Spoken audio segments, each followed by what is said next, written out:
Hello, welcome back to Farmer's Wife Homestead and welcome to 2025. Yippee, the new year is finally here and fresh beginnings, right?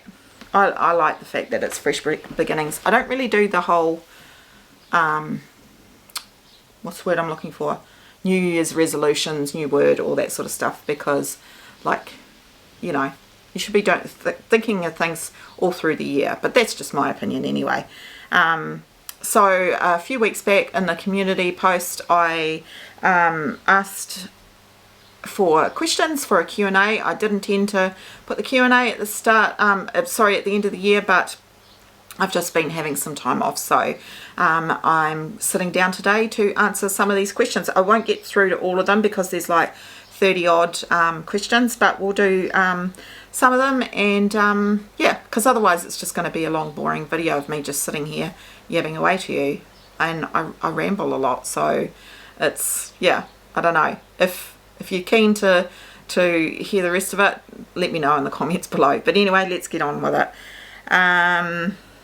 So I've got my phone here with all the questions, better than handwriting it all out.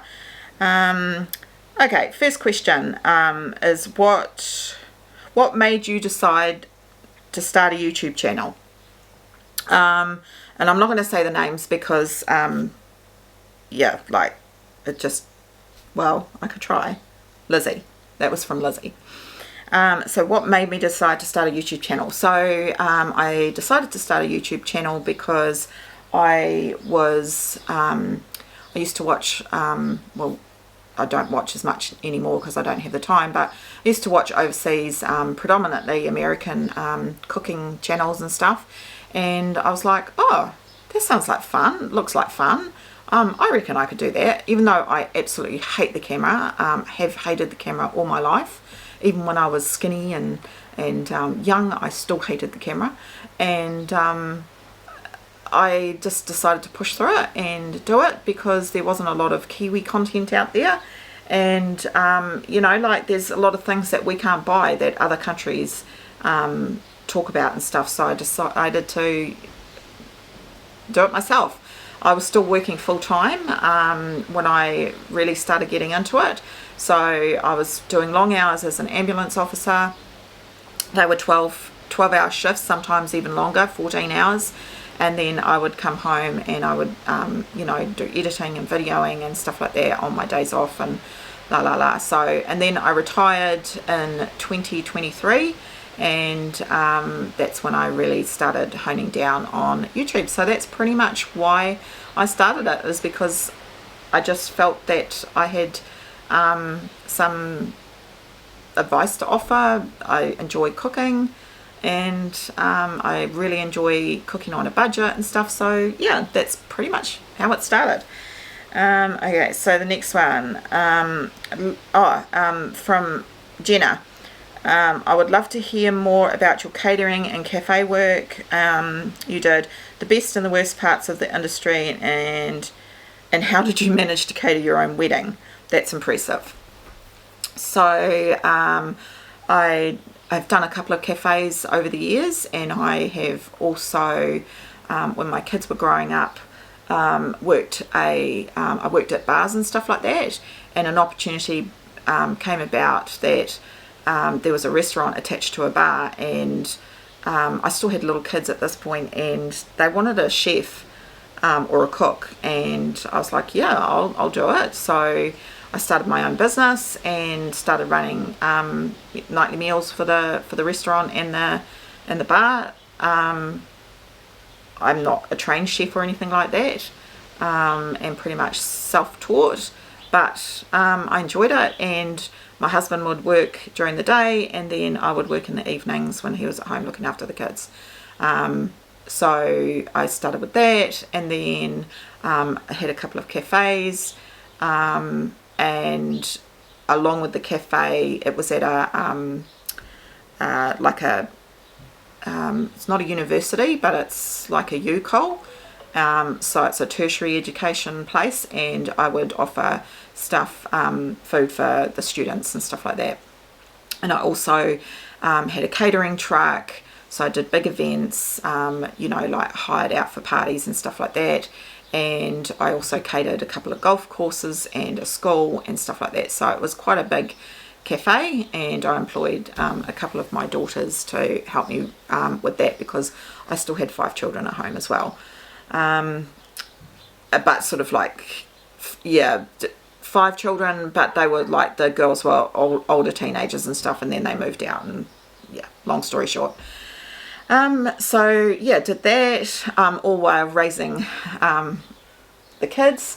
And then my most recent job was at a rest home, a local rest home, and I was doing the meals for the residents there, and I thoroughly enjoyed that job, but my knees just didn't allow me to do it anymore. So that's kind of my cooking background. Really enjoyed it and learnt a lot. As far as my wedding is concerned, it's all about pre-prep. So the days leading up to the wedding, we had, I think it was around 55 people, and it was a 3-course meal. So I had a couple of soups, I did my creamy chicken and a pumpkin, and I had slow cookers, so I made those the day before. We've got a walk-in chiller, which is very lucky. And so I had the soups in there, and then we spent $500.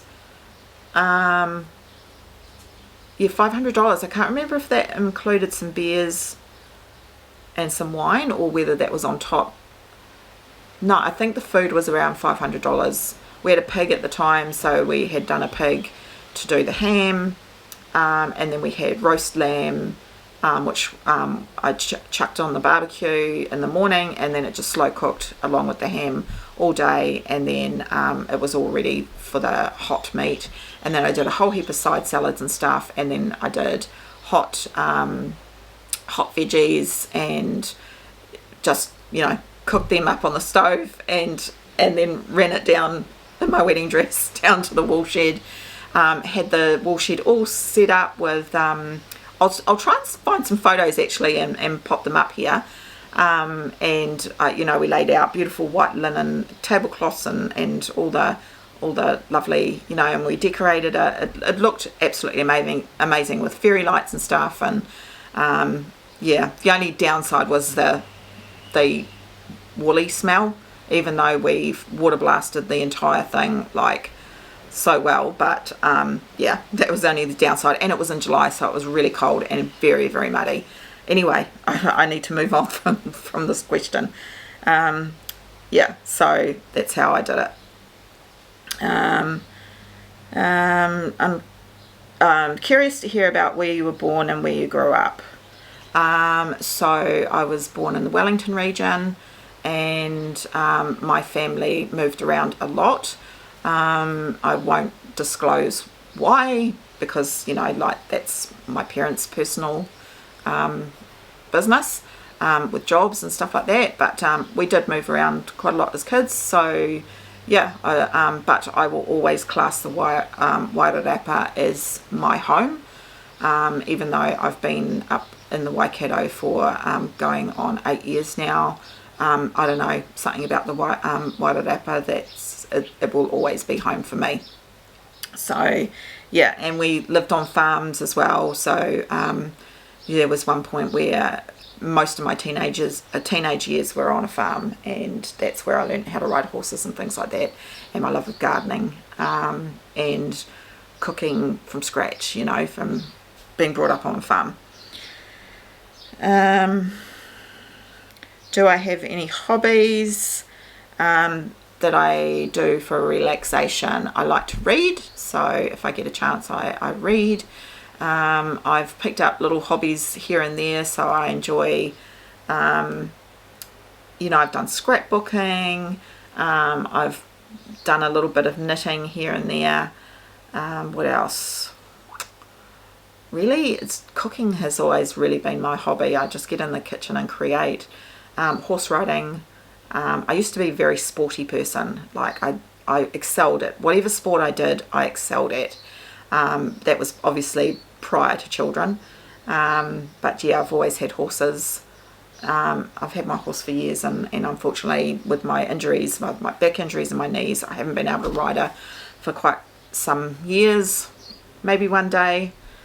She's a rescue horse anyway, so I'm fine if she just lives out the rest of her life in a paddock. She's an ex-race horse, and yeah, she's lovely. I'll have to get some more footage of her. So yeah, as far as hobbies, I love going out on the farm with husband whenever I can. Gardening, love to garden, so I'm really looking forward to, you know, getting the bare bones of this garden sorted so that I can enjoy the time and not have to stress like I am about it now. So once it's all organised and the beds are done, it's just a maintenance thing. How big is your flock of sheep, and do you farm with other livestock? My family and I have, this person is from, I think it's Mandy, from South Africa. My family have a small flock of sheep, 130, but we're slowly growing bigger. Yeah, so I did write all this down when I asked husband, but I can't find the piece of paper, typical of me. So the sheep, I think we've got 1,200 ewes, and then we've got lambs at foot. So those 1,200 ewes might have a single lamb, or they might have twins, or they could have triplets. And he runs the flocks separately, so all the single ewes will have a certain paddock, and then all the ewes that have twins will have certain paddock and all that sort of stuff. So 1,200 main ewes, and then lambs at foot. Cows, pretty sure he said there were around 150. He's got a Hereford stud, so he's got bulls, weaners, calves at foot, so, but I think it's about 150 cows, and then last year's stock. So he's got last year's heifers, last year's bulls, and then raising this year's that are with mums right now. And yeah, so that's pretty much what we've got. There's wild goat, and he likes to let the wild turkeys and the pheasants, like some people, like the goats are good for weed control, but he likes turkeys because they bring down, they like to graze the ticks and stuff, and that keeps the ticks down and all the other, you know, crickets and stuff like that. But we had somebody come through recently and shot a massive amount of our turkeys from the side of the road, and what made us angry is that they didn't even want them to eat, so it wasn't because they needed the food, is they shot them on the side of the road and just left them in the paddock. And yeah, that was devastating when they did that. No point calling the police, because by the time they got here it would have been so yeah, so that's pretty much what we run.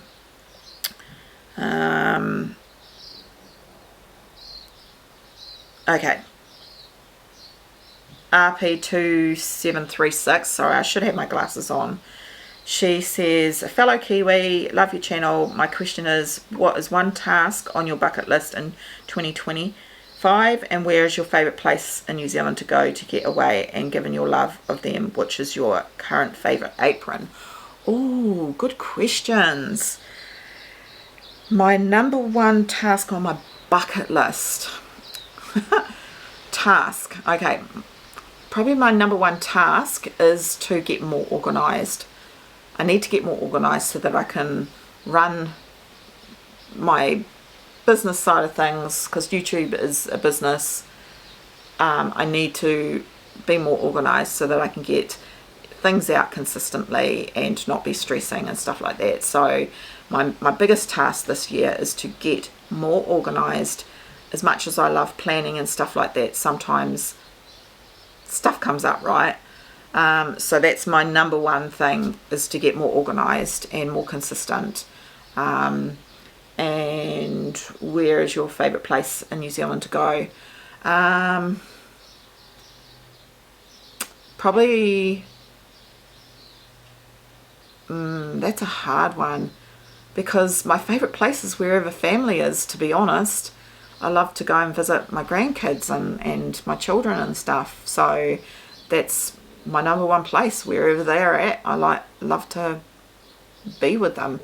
But Wairarapa, that's my home. So I love to get down there as much as I could. And I love Raglan. I love where I live. I'm a homebody. I'm really, really much a homebody. And what is my current favourite apron? I honestly couldn't choose right now. I love them all. I just really love them all equally. I love that I get to decide what day I feel like, dependent on, you know, how I'm feeling, I guess.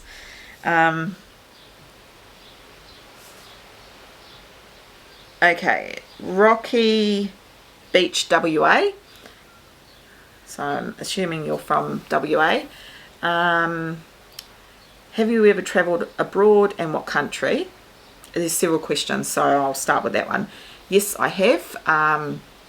I've been to America, and we went to Hawaii, Las Vegas and LA. It was a competition that we won, my first husband and I, and so I only had 2 kids at the time, and they were quite young, and we won this competition, so it paid for the flights and some accommodation, I think. And yeah, so it was to LA, and we sort of tagged on, so we went Hawaii, Las Vegas and LA, but that was back in early 90s. So we did the Grand Canyon and stuff like that. Absolutely loved it. The Grand Canyon was just out of this world. It was like looking at a postcard. It just didn't look real.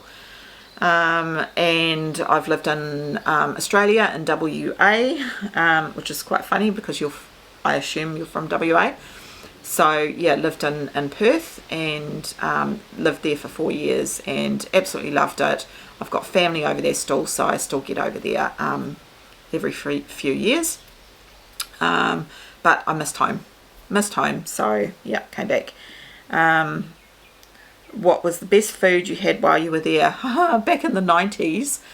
I don't know if it's still the same, but back then when we got to Vegas, I couldn't believe it. We got there early hours in the morning, and they had these massive smorgasbords, and it was like, I don't know, it was like $5 or $6 for all you can eat and stuff, and at that hour of the night, couldn't believe it. It was just masses of food and stuff. Not saying that it was my favourite, but it was incredible to see, and everything was plus sized. Like we went to the McDonald's, and it was like a super sized drink, and it was like that big with super sized fries, and couldn't believe it. Yeah, so that was really interesting going to America and seeing the different foods and stuff. Just incredible. WA, their food, Australian food, is very similar to Kiwi food, so you know, I do think that our produce is better. I prefer our produce, but yeah, their food was very similar to here. And she goes on to tell me, he or she, sorry, goes on to tell me about the places that they've visited, and yes, she says, I'm in Western Australia and it's hot. I know, I remember. And then I've got some people wishing me season greetings. What is your favourite recipe to make, and what is the one thing you hate cooking? Sue from Hampshire in England. So what's my favourite recipe to make, and what is one thing I hate cooking? Oh, another good question. My favourite thing to make. So hard to ask a foodie that question. I really enjoy making Italian food, so anything pasta and pizza and breads and, you know, anything Italiano. I love it. So yeah, that would be that. And I love to make soups. I don't hardly ever make them anymore because nobody in this family eats soups.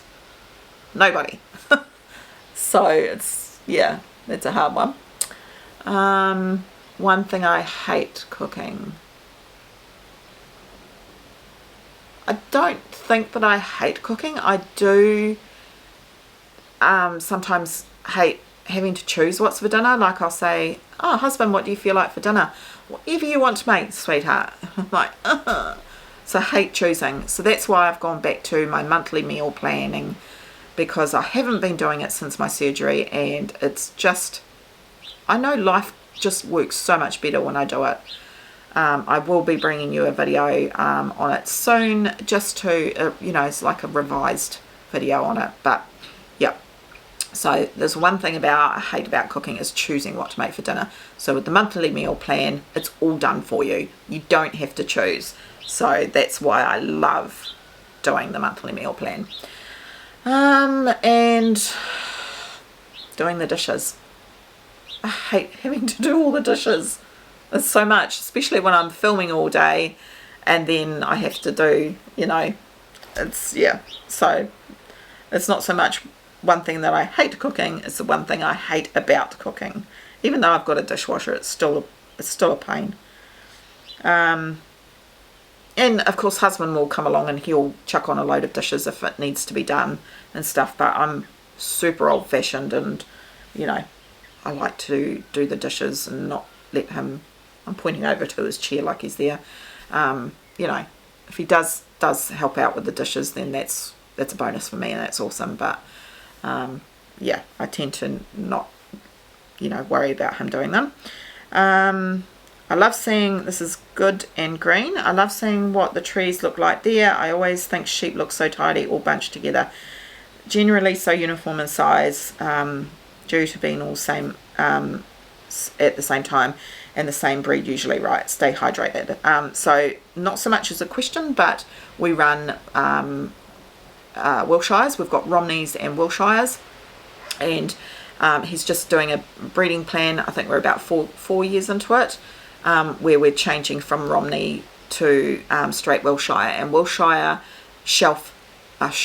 self-shed their wool, so we don't have to shear them, which is good and bad, because there's no price in wool. It costs more to get them shorn than it is to actually sell the wool.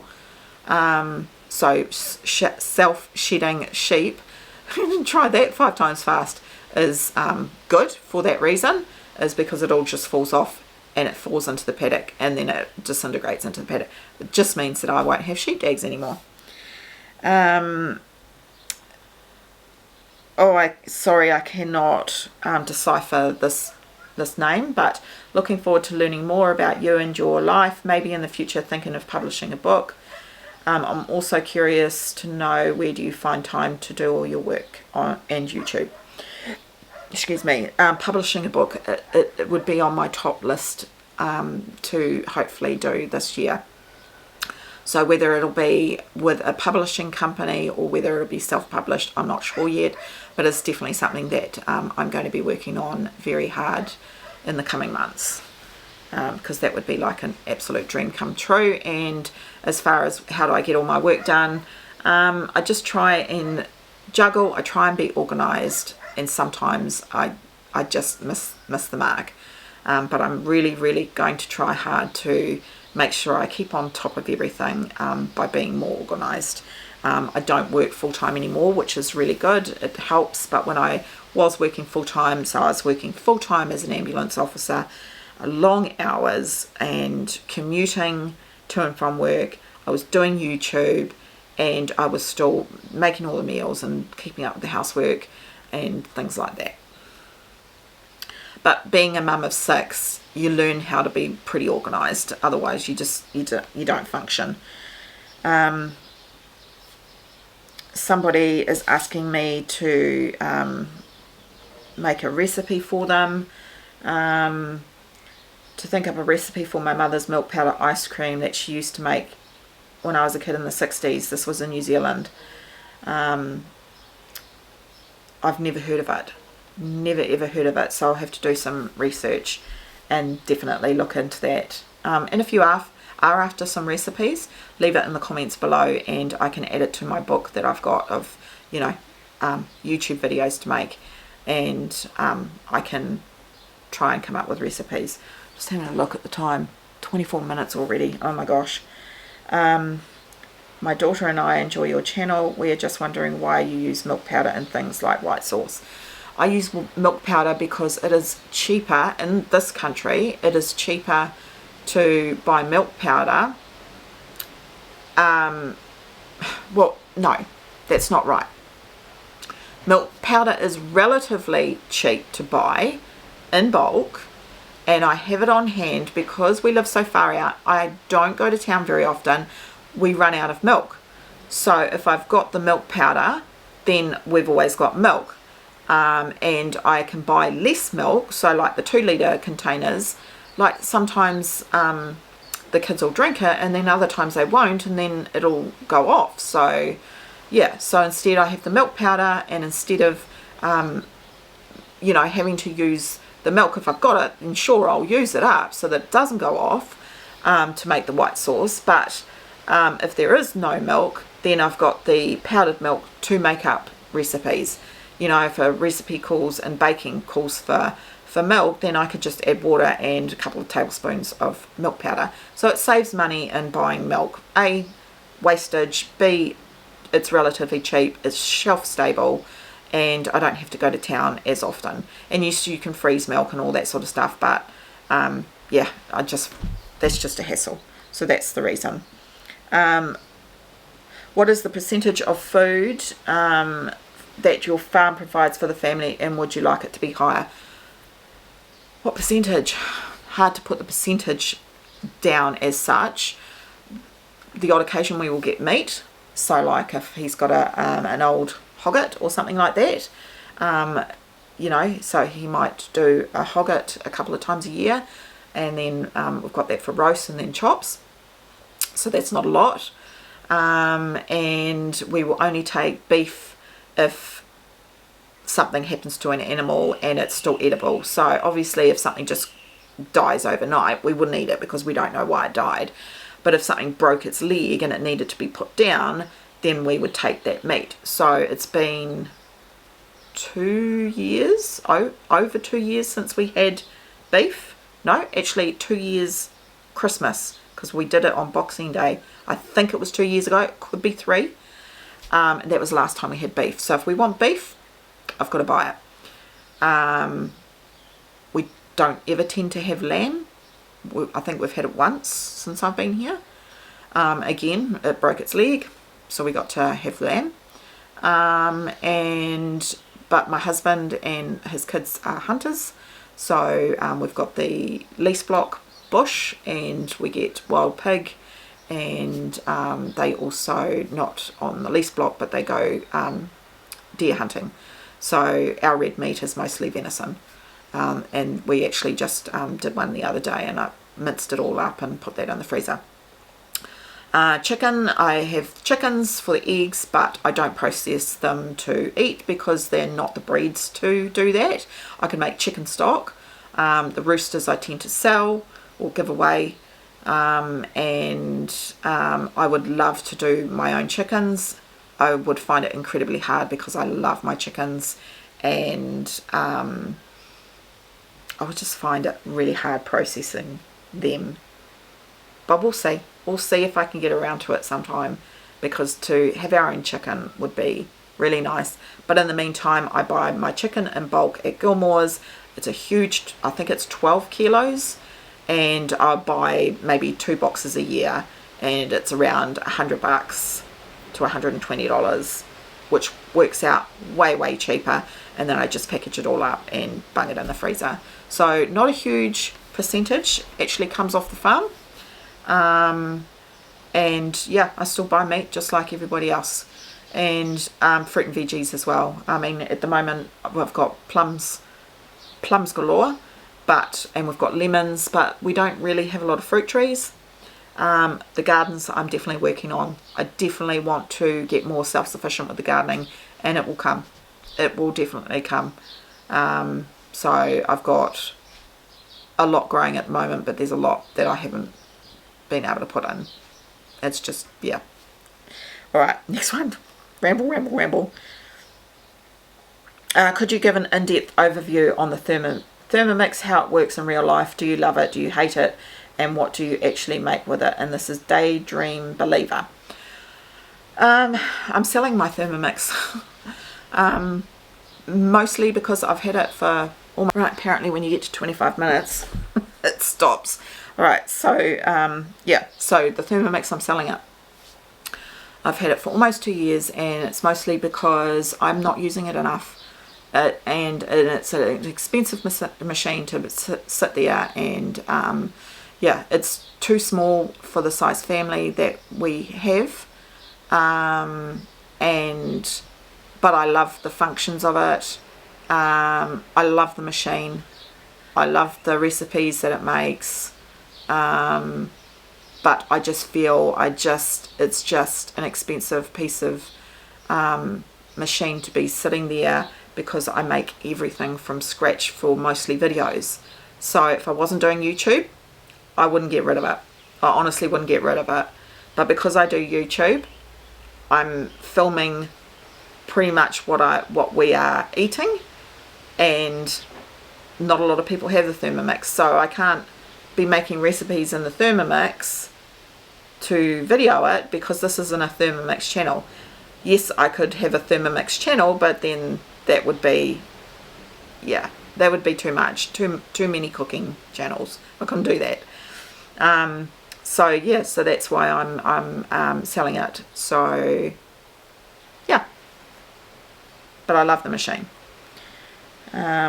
Just curious, Anna Smith, just curious why you don't wear a wedding ring. Love your channel. I don't wear a wedding ring is because a couple of years I had to get it cut off, because I had put on a lot of weight due to my back injury and my knee injury, and not being able to work and exercise and things like that, and I put on a lot of weight, so they needed to be cut off, and I need to get them fixed, and I still haven't got them fixed, mostly because I wanted to lose weight, and I've already lost a lot of weight, but I have more to go. So I'm reluctant to get them resized until I'm happy with my weight. I absolutely missed wearing them. I hate not wearing them.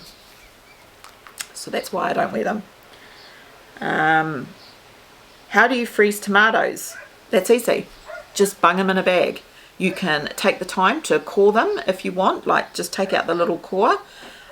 Or you can just wash them up and throw them in a bag when they're nice and cheap, or they're coming out of the garden, and just throw them into a Ziploc bag and freeze them like that. And then in the winter months you can take them out and process them however you like. It's as easy as that. But once my tomatoes start coming in, I'll show you how to do it as well. Could you show us a recipe for bone broth? Yeah, definitely. Yep, we can do that. I made some with the turkey, leftover turkey, and I got a little bit of footage of that, so that will be in another video, but we can do it. I've just recently got a slow cooker on the Black Friday sales, so I will be able to make some bone broth and do that video.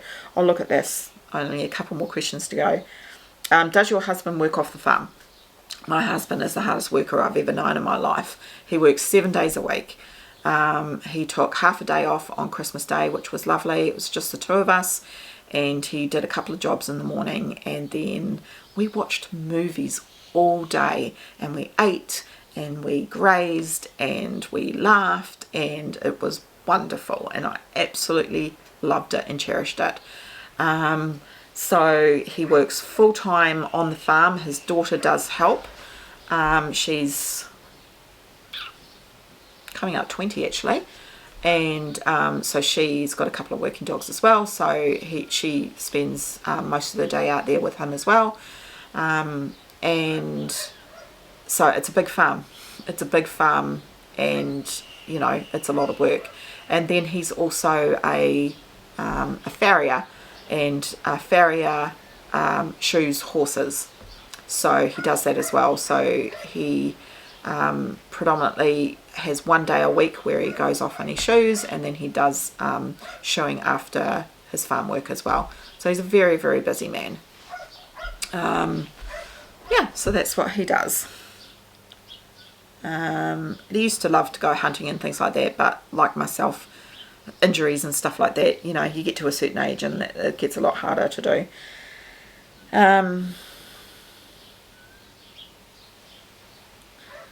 Yeah, so that I think I've got every single question. There is probably other questions from other videos and comments and stuff like that, but yeah, those were the ones from that post. As far as this year is concerned, we're going to do lots more budget type meals, a little bit of everything. That's how I always wanted my channel to be. So one day we might be, you know, just cooking in the kitchen and it's just whatever I'm cooking. Other times it'll be out on the farm, other times in the garden, preserving, shopping. Definitely do want to do some more grocery haul videos, thrift shopping. Love thrift shopping, so I'd like to do some more of them. Yeah, let me know if there's anything else that you want to see, any questions pertaining to this video. Yeah, that's about it for now. I'm going to get in the kitchen and start filming another video. I've got some preserving to do. We're making some baked beans, preserving up some of the plums that I'm getting off the tree. What else have I got to do today? I know that I'm going to have to go and buy a whole heap of onions soon and do all my onion things. And I'm also going to do a video updating how my challenge went for last year. I had the $5,000 challenge. That's all I wanted to spend all year. Was it yeah, it was $5,000, eh? God, my memory. Yeah, so we'll have an update on how that went and what my thoughts are and what I plan to do for this year and what I learned from it. Yeah, just my whole take on it. So that'll be another talking head video, but I'll do that soon because I'm sure some of you are interested to know how that ended up going. All right, that's me for now. This is going to be a long video, I'm sorry. But yeah, good to see you, and I hope that you had a lovely holiday period and Happy New Year, and I hope 2025 brings you everything that you wish for and deserve. All right, thank you so much for being here. Thank you for everything for in 2024, for your support, your love, your comments, your super thanks, for watching the ads. That's how I make you know, my income, and all the gifts that have been sent to me. I have a PO box that's always in the description of the video because I've been recently asked for my PO box, but that's where you can find it. And yeah, hope to see you on the next one. All right, bye for now.